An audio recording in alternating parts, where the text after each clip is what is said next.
My name is Buah Aku-Sika.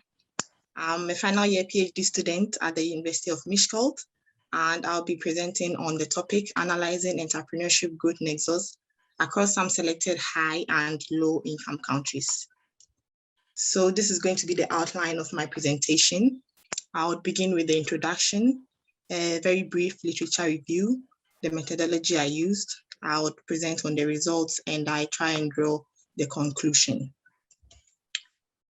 So somewhere around the late 18th century, towards the early part of the 19th century, the so-called Industrial Revolution or the industrialization era was considered the key driver of economic growth and development. This is because these large-scale firms enjoyed economies of scale, which made them increase efficiency. They were able to produce more at relatively lower costs, and they were able to employ a huge number of people, which made them to reduce the high rate of unemployment. And so economies sort of centered their attention on the expansion of these large-scale firms and industries. However, now we are no longer in the 18th or the 19th century, we are in the 21st century, and the attention has shifted from the Industrial Revolution. So what are some of the factors that led to the dwindling down of the Industrial Revolution? If you check the literature, Carlson, 1992, stated that there were some essential changes in the global economy, like global competition, rising uncertainty, changes in technology, etc., etc. Brooks and Evans in the year 1989 also stated that there was increase in the labor supply, which led to lower real wages. So people did not feel they were being compensated well enough to work in the large-scale firms and industries. So people decided to add value to themselves. Education levels increased, and then the taste and preference, people's tastes and preferences generally changed. Also, the Industrial Revolution, as we all know, is directly linked to the environmental pollution. So the attention shifted from industrialization or the industrial era, and now we are in the dawn of entrepreneurship. So recently we see entrepreneurship is also gaining massive attention, and it is actually playing a very important role in economic growth and development. In fact, in some economies or in some big economies like United States and United Kingdom, under the rule of Ronald Reagan and Margaret Thatcher, they actually started formulating policies that encourage pursuit of entrepreneurship or small-scale businesses. And this has eventually spread to other economies.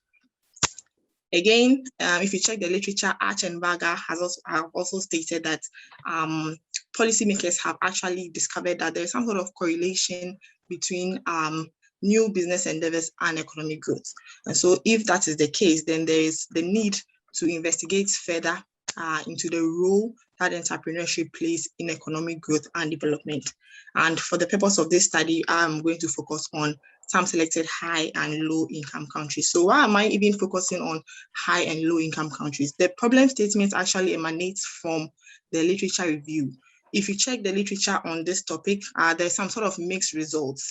Some authors or some writers have concluded that entrepreneurship aids growth in developed countries, but in the developing economies, the same cannot be said. For instance, Aldrich, Kilbach, Carey, Turek, Arch, Hamilton, and the like belong to the school of thought that says that entrepreneurship aids growth in developing countries, but in the developing economies, entrepreneurship does not necessarily aid growth. On the other hand, we have other artists who are also propagating the agenda that entrepreneurship actually aids growth in developing countries. For instance, Folarin, Edusei, Omori, and lots of artists. So there is some sort of confusion, and which one, who is saying the truth? Is entrepreneurship actually aiding growth in developing countries, or it is not aiding growth in developing countries? So this study investigates further into this topic. For the purpose of the literature review and for the purpose of the paper I presented, I focused on past works which have already been done in relation to the topic, but I concentrated on those who use cluster of countries because I'm focusing on cluster of high-income countries and cluster of low-income countries. So I focus on the authors who used cluster of countries. So if you check the paper I presented, the work of Sagado, Bagdo, Bronze et al., Tanti and Kalu, Barrow, and the like have all written works on entrepreneurship and growth, focusing on cluster of countries, developed and developing countries to be precise.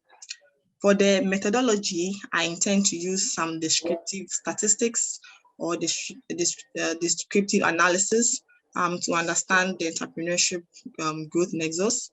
And also I'm going to use trend analysis to understand the pattern or direction of flow between entrepreneurship and growth. Again, I would like to state that this analysis is based on a panel approach because I'm using cluster of 39 high-income countries and 24 low-income countries from the period of 1999 to 2019. So it's a big data, that's why I use the panel approach. This is the first result, the descriptive analysis for the high-income countries. Again, for the purpose of this presentation, I'd like to state that I'm going to focus on the dependent variable, which is GDP per capita growth, which was used as a proxy to represent economic growth in this context, and self-employment, which was used as a proxy to represent entrepreneurship.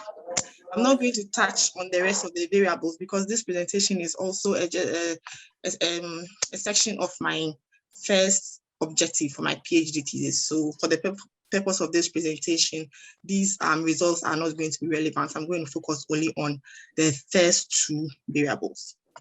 So we see that we have a mean value of 25.849 for growth and 2.5589 for entrepreneurship. It corresponds with the standard deviation values, minimum and maximum values. So I'm not going to talk so much on that. In subsequent slides, I'll explain into details what these values mean. For the low income countries, we have 6.1697 for growth, and we have 4.3665 for entrepreneurship. So what do these values mean? Are we getting anything from these values? Generally, what I concluded on was that for the high income countries, we see that GDP per capita was 25.85. So this means that the respective countries have grown at an average rate of 25.85 from the period of 1999 to 2019. And the self-employment value was also 2.56. So the impact of entrepreneurship or the impact of self-employment on entrepreneurship is represented with these values.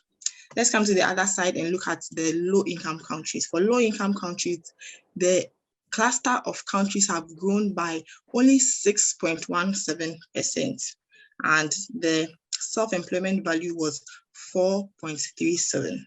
So what I sort of got from this result was that the share of self-employment in the low-income countries was somewhat higher than that of the high-income countries. But when we look at the impact of self-employment on growth in the low-income countries, it was relatively lower than that of the high-income countries. So the novelty I got was that quantitative entrepreneurship is not important, but the qualitative entrepreneurship is what matters.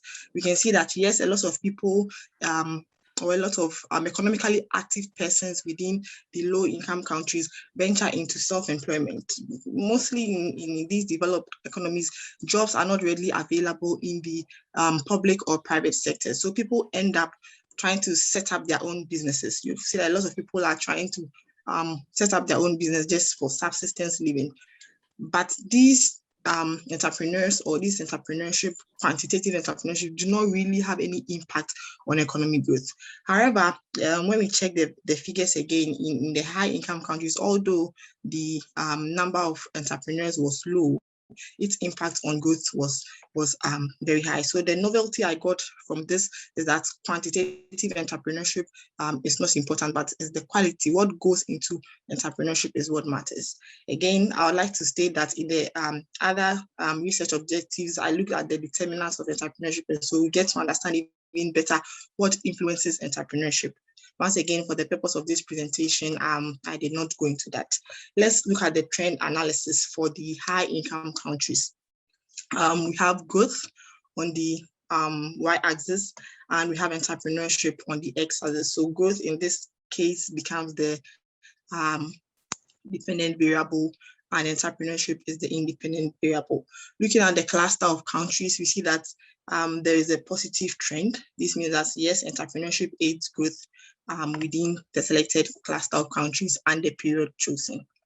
But when we look at the low-income countries, there was an inverse relationship. So entrepreneurship does not necessarily aid growth in the low-income countries.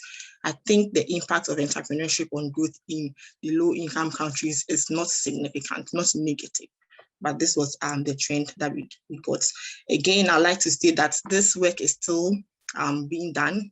I discussed with my supervisor, and we are looking at eliminating some of the outliers, and you'll see the effects that we get when we eliminate some of the outliers like Sudan, Yemen, and Tajikistan and other countries. So, as I stated, the trend analysis have revealed that entrepreneurship aids growth in high-income countries, but in low-income countries, entrepreneurship does not necessarily aid growth. So what is the reason behind this? It could be the type of entrepreneurship that is being practiced. We have the so-called necessity-based entrepreneurship, the opportunity-based entrepreneurship. Arch and Berger made mention of this in the literature. We also have the productive and unproductive entrepreneurship. Salgado Bando also made mention of this in the literature. And now my findings is also saying that we have the quantitative and qualitative entrepreneurship. So conclusively, we can say that yes, entrepreneurship is gaining attention in recent years. It is playing a very important role in economic growth and development, but economies have to be very careful, especially developing economies. Governments of developing economies have to be very careful when they are dealing with issues of entrepreneurship. They have to restructure the policies, the entrepreneurship policies, especially when we look at the entrepreneurial ecosystem. The entrepreneurial ecosystem is simply the factors that sort of either aid or hinders the entrepreneurship perception, the individual's perception to becoming an entrepreneur. It involves institutions, social-cultural factors, political factors, etc., etc. So policies geared towards these entrepreneurial ecosystems should be restructured such that the right type and form of entrepreneurship will be practiced within the respective economies, and eventually entrepreneurship would significantly and positively aid economic growth and development. So this is just a brief presentation about my first research objective for my PhD thesis. I would be very grateful if I receive comments on this, and thank you very much for your kind attention.